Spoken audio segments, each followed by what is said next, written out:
Hi, welcome to Wednesday.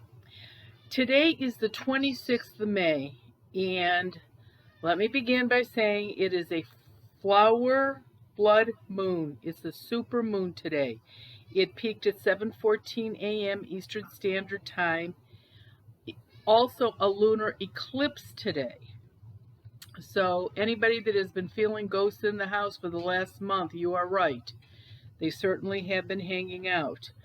Um, And they're going to be that way for about another 2 weeks because on the next new moon, it is also an eclipse. It's a solar eclipse.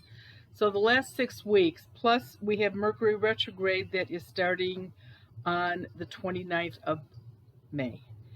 For those of you that are coast to coast fans, I will be on with George tonight, uh, which obviously is 10 p.m. California time, but it'll be 1 a.m. here. The information is on my website and which stations you can listen to. Um, I got a lot of letters about kids, and we're going to do kids today. I've been getting a lot of letters about shadow people too. So we've got enough to keep going here for the next few weeks. But let's do the kids first. Um, this one is from Joanne. I'm a mother of two babies, one 18 months old and one 6 months old. We purchased an older home in December. We spent a few months doing some repairs and moved in April. Since moving in, we have experienced some crazy things, mostly in the nursery we tried to make for our daughter. She has never been comfortable in her room. She gets hysterical if we try to get her to nap or sleep in there. We often hear tapping on the floor, creaking as if someone is walking throughout, and you can hear it on the baby monitor. It has been so stressful that we moved her into our room. We did have the second baby and have also tried to get him to sleep in the nursery, and he instantly gets hysterical, even though he's typically a happy baby. We now have both sleeping in our master bedroom. Mostly to ease my nerves, along with the concerns about the nursery, we also have things fall, walking, stepping sounds, noise, voices over the monitor. My husband has even seen my son's blankets getting pulled over his legs through the monitor. We hear toys sing and play when no one is around, see shadows and things out of the corner of our eyes. It goes on and on. Our dog has also changed since we moved. He was also very friendly, calm, quiet dog, and now he is loud, barks, and charges when anyone passes our yard. He has barking spells over nothing. Um, he seems to be stressed out and very protective over our children. I'm not sure why the move changed his personality, but it seems as though it has. I have been wanting to write to you in hopes of having your answer some questions, but I knew my husband was skeptical until he met you a while back at one of your events. Well, that had to be a while ago. Um, now, now he actually believes and said to go ahead and write to you. Okay, you got a couple things going on here. First of all, you don't say how old the house is. Um, that might play a part in it. I think first of all, you've definitely got people that have crossed over and are visiting. That was probably the one that put the blanket on over the baby's legs. Um, and the kids would never be afraid because they would not do anything to try to scare them. And if you see orbs on your monitor, that's exactly what that is. People that have crossed over and are visiting, or your guardian angel. Now, unfortunately, ghosts like to scare little kids. And it also sounds like you may have a couple of spirits in the house that are not so nice. I'm wondering if maybe you don't have a portal in the house, and that would be something that would really get the dog upset. And Obviously, the dog is worried about the kids. That's why the dog seems so protective. Seriously, you need to start smudging. And I mean a lot. The nursery, everything. You live in California. I'm not coming out there anytime soon. So, the other thing, try to have an ordained priest or minister come in and bless the house. That will calm it down for a couple of days, hopefully a couple weeks. But the smudging, the saging is actually what works best. But you have to make sure you're very thorough, do every room, every closet. Don't miss any place, because that's why who's ever there will be, it won't affect them. So you need to smudge really, really good like that. Seriously, it really aggravates me when adults, earthbound spirits, have to mess with kids or animals. It's like, go to a house where there are none if you don't like kids or animals. But it sounds like you've got something going on here. This is not, this really isn't a good thing. This one is from Sherry. And hi, Marianne. I have heard you before on Coast to Coast. I wondered, have you ever encountered a child? He's going on 10 that is severely demon possessed. He tortures animals, especially cats, for instance. While his sister was 13, he was supposed to be babysitting him while his parents went to the store. They forgot something and had to come back. When they walked in, he had their beautiful family cat taped inside a cardboard box and had already stabbed the box about 100 times with a pencil. Miraculously, the cat was all right. At about the same time, he nearly strangled a little neighborhood boy to death, but his mother didn't report him, just came to his mom and told her what had happened and that her child's neck still is hurting. He trapped a kitten and nearly put its eye out, costing almost $180 to the vet. And then last month, he broke the same kitten's leg, costing them $250. He has the strength of at least 3 grown men, and he only weighs about 70 pounds. He's very small in stature. He just does terrible things. He has set fires. He pours out shampoo and conditioner, pours out any kind of cologne or anything that's on their desk, likes to ruin their makeup. He's a thief, and spanking does no good. He'll stand up after he gets a spanking and scream, "I hate you." 10 years old. And he's a thief and spanking. Okay, the second day after he was born, the nurses came into the mom's room, and one says to the other nurse, "This is the mother that gave birth to the miracle baby." And said, "What do you mean, miracle baby?" And the nurse said, "You don't know, your baby was born dead. He was completely blue, and the cord was wrapped around his neck twice, but the doctors got him breathing. What should I do?" I've got mixed feelings about this letter. I think that I'm wondering if this letter is real, because everything that's said in this letter is what you see on TV about children that do all this stuff and then become serial killers or terrible people. Let's go with this is real.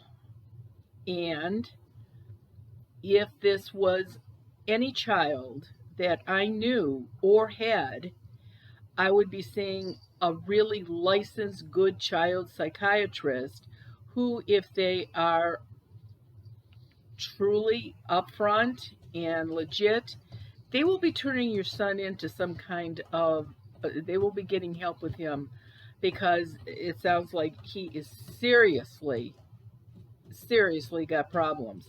If the cord was wrapped around his neck or not, I don't think that would do it.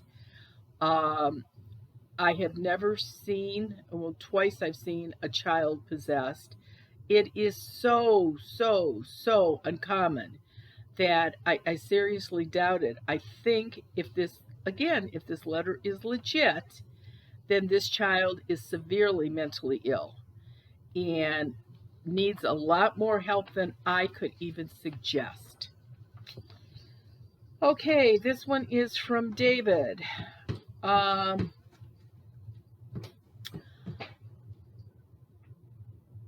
my wife and I have a 12-month-old daughter who has not slept very well since the day we brought her home. At first, we didn't think much of it because obviously babies wake up throughout the night when they are babies.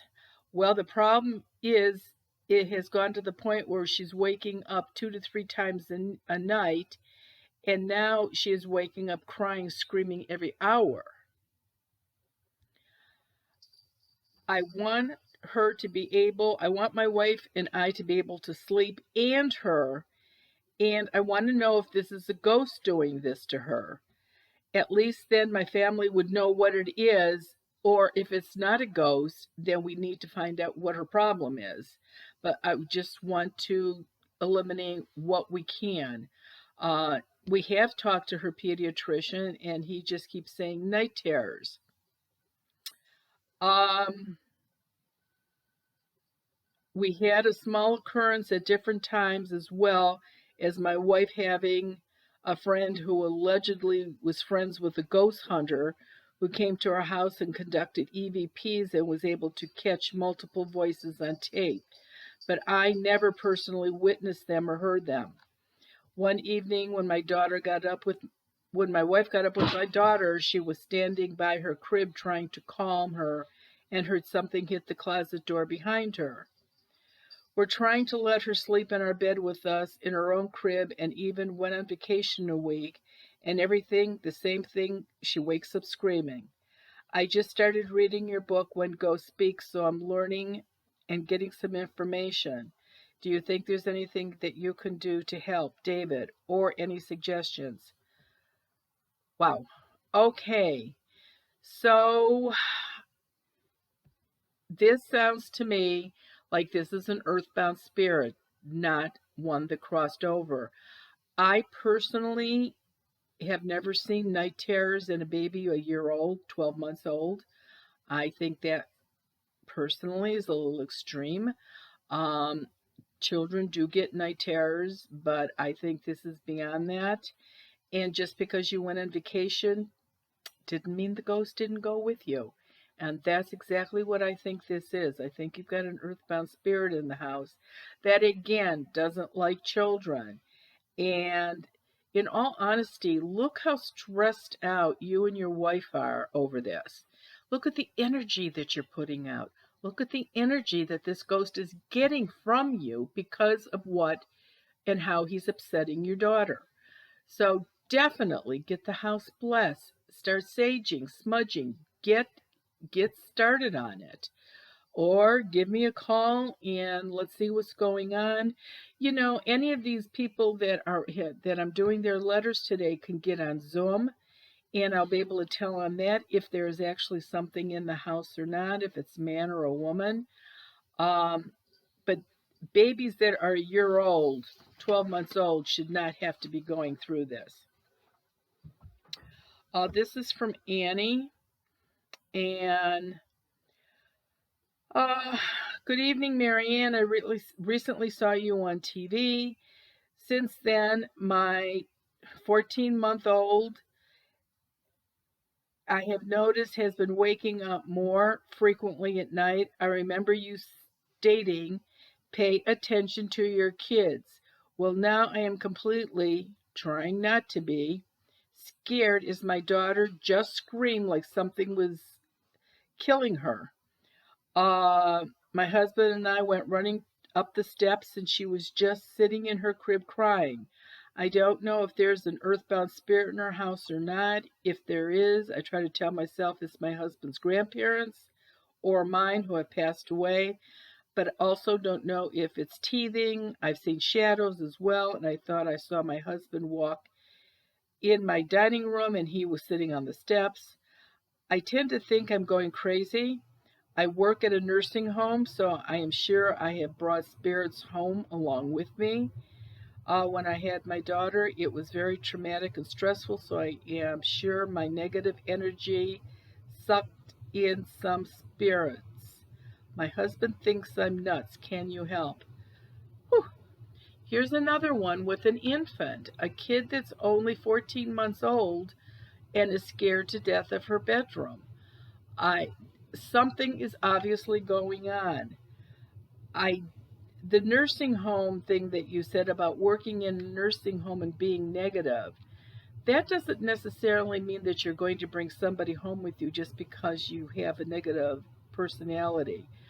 Um, but as far as the nursing home thing goes, sure, you could very easily, somebody could have followed you home from a nursing home. It certainly wouldn't be either of your grandparents, your husband's or yours, scaring the kid like that. They wouldn't do that. Uh, so I would have to say, no, it is not a grandparents or anything like that. But I think that I'm just going to say the same thing I've told everybody else on here today. Smudge, get a priest in. You're local, call, get on Zoom. Let's see if we can figure out exactly what is going on in the house. Um, that's with any of you with the kids. Um, and this will be the last one for today. This is Mona. Um, we have lived in our current home for 4 years, and I always heard things but blew them off because we have an old home. One of our dogs constantly barks at nothing and is very nervous.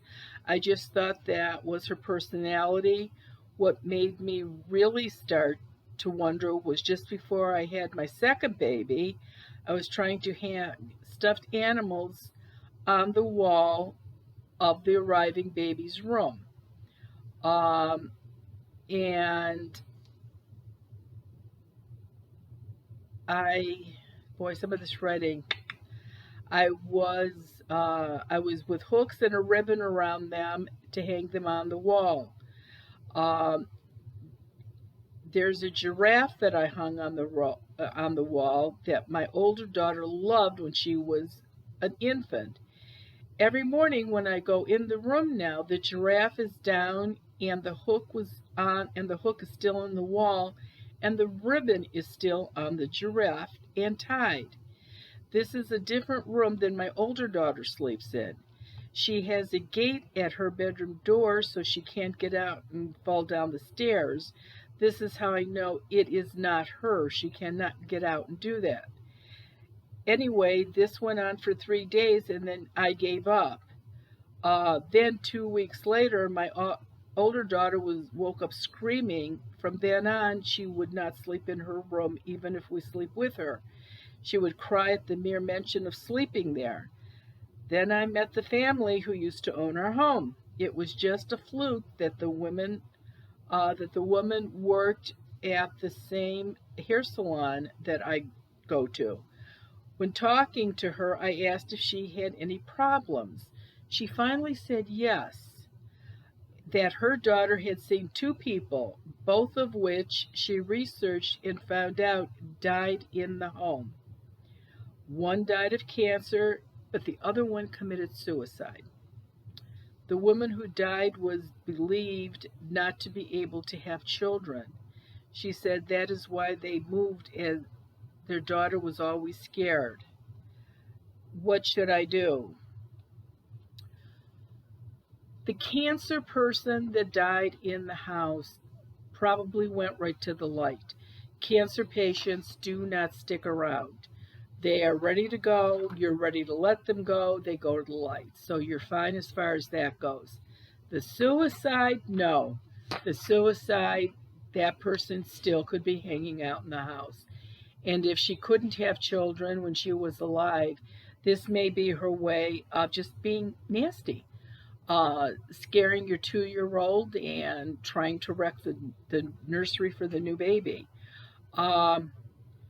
Seriously, you've got to do something to get rid of that woman from stopping making your 2-year-old miserable, and you don't want this person around when you bring home the new baby.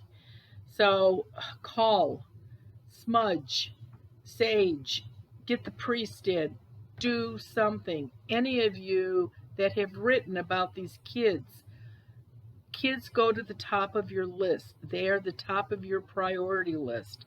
They need to be taken care of and make their house feel safe for them. No child, nobody, but no child especially, should be afraid to be in their own bedroom. Okay, that's it for today. I still got a bunch of ones for animals too that I'm going to probably do next week. But we're getting a lot, like I said before, there's a lot of people that are writing about shadow people. And so I think we're going to go ahead and do something about shadow people too. So if you have any questions about shadow people, get them into me. It'll probably be 2 weeks before I do those. Okay, that's it for the week. Try to get through this full moon today in the next 2 weeks. And it's the holiday weekend coming up, so have a good weekend, and I will talk to you next Wednesday. Thanks.